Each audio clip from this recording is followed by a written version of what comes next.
Hey, the biggest fear HR people have had in the interview process when they're looking for a new role is dun, dun, dun, dun, asking for what they believe they're worth.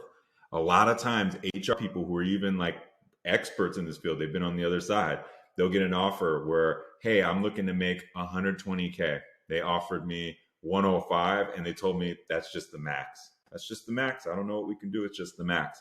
And they ask, what do I do? Do I ask for more money? Do I go and interview another place?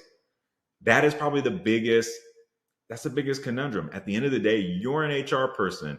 How would you expect that company to handle that situation?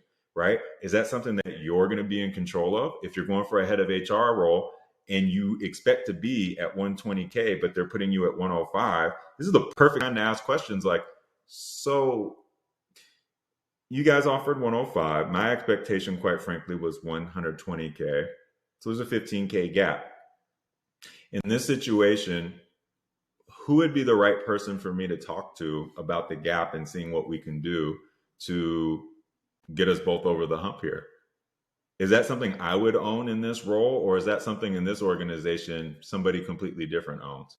Well, what's that going to tell you? That's going to literally be your litmus test and your way to interview them on, are you going to have the autonomy and the control like the job description says you're going to have, or are you going to end up frustrated in the role because you have no budget, you have no authority, and you have a bunch of people who don't know HR telling you what to do? So that dream job can go south very quickly if you literally don't just exercise your thoughts on, how do I get from 105 to 120K, because that's what I want. So use these opportunities where you're feeling fearful to dive into it and ask questions about, well, how do you guys want to resolve this? Because everything's not going to be perfect at any company, and how they resolve conflict, well, that's how you build a proper relationship. And if you have a chance to do that in the interview process, now's the time to do it.